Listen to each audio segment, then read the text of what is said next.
ଅମିତଙ୍କ ପୁତ୍ର ଜୁନସଙ୍କ ନିକଟରେ ସଦାପ୍ରଭୁଙ୍କର ଏହି ବାକ୍ୟ ଉପସ୍ଥିତ ହେଲା, ଉଠ, ନିନିବି ମହାନଗରକୁ ଯାଅ ଓ ତହିଁ ବିରୁଦ୍ଧରେ ଘୋଷଣା କର, କାରଣ ସେମାନଙ୍କର ଦୁଷ୍ଟତା ଆମ୍ଭ ସମ୍ମୁଖରେ ଉପସ୍ଥିତ ହୋଇଅଛି।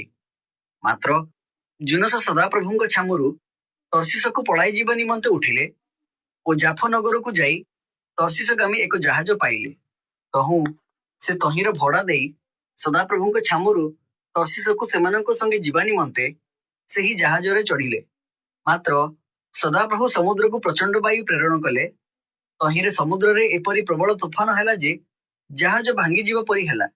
ସେତେବେଳେ ନାବିକମାନେ ଭୀତ ହୋଇ ପ୍ରତ୍ୟେକ ଲୋକ ଆପଣା ଆପଣା ଦେବତା ନିକଟରେ ପ୍ରାର୍ଥନା କଲେ। ପୁଣି ସେମାନେ ଜାହାଜକୁ ହାଲୁକା କରିବା ପାଇଁ ତନ୍ମଧ୍ୟସ୍ଥ ଦ୍ରବ୍ୟାଦି ସମୁଦ୍ରରେ ପକାଇଦେଲେ। ମାତ୍ର ଜୁନସ ଜାହାଜର ଅନ୍ତରସ୍ଥ ଭାଗକୁ ଯାଇଥିଲେ ଆଉ ଶୟନ କରି ଘୋର ନିଦ୍ରାରେ ମଗ୍ନ ହୋଇଥିଲେ।